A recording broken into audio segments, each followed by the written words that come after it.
Okay, I'd now like to invite Sue Elsgood, the co-chair of Metro GAD, to address the meeting.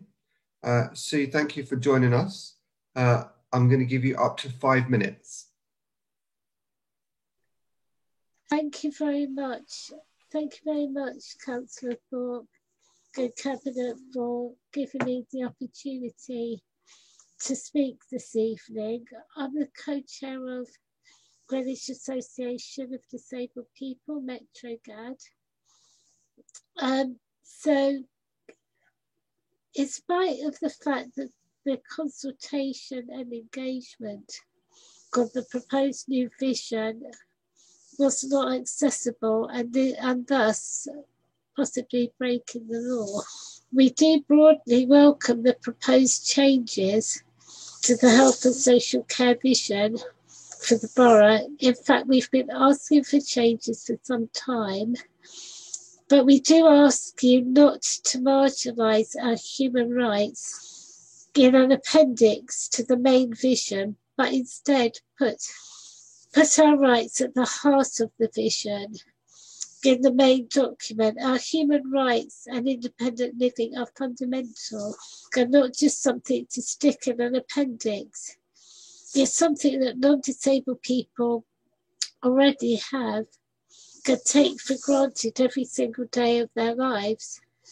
And unfortunately, you at Cabinet are being, at the very least, immoral by asking us to marginalise our human rights to the appendix of the proposed health and social care vision document.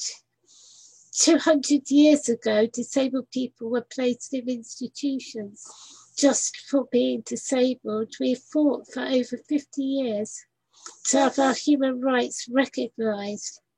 This culminated in the Disability Discrimination Act of 1995, the UN Convention on the Rights of Persons with Disabilities in 2006, and the 2010 Equality Act, all enshrining our rights in law. The UN definition of independent living, a right that all non-disabled people take for granted every day, and its corresponding definition of authentic co-production, which is best practice, to make sure the principle of independent living isn't at any time forgotten or neglected. God, the only way we have of protecting our human rights. We are not going to accept the Royal Borough of Greenwich, however great any other precious might be, to turn back the clock 200 years and place us back in the culture of institutions, albeit in our own homes, without enough personal assistance. We are equal and unique human beings, experts by experience, but with our own unique human needs, challenges and barriers that we face every day. Councillors, uphold our human rights by placing them centrally in this new vision. If we were all here today talking about other equalities issues such as race or gender, you wouldn't dream of putting them in the appendix. There'd be a public outcry as well as justified outrage from people of colour and women at this meeting here this evening. We ask you then to support us in the same way and defend our human rights. Nothing about us without us. Thank you for allowing me to speak. Thank you very much, Ms. Elsgood. Councillor Williams, can I ask you to respond as the Cabinet member?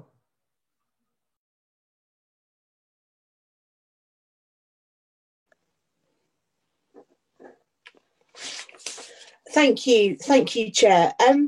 Colleagues, as you are aware, this vision is about all adults, and we are certainly not looking or intending to marginalise any one group. It is about a holistic view of all of the adults that live in the borough.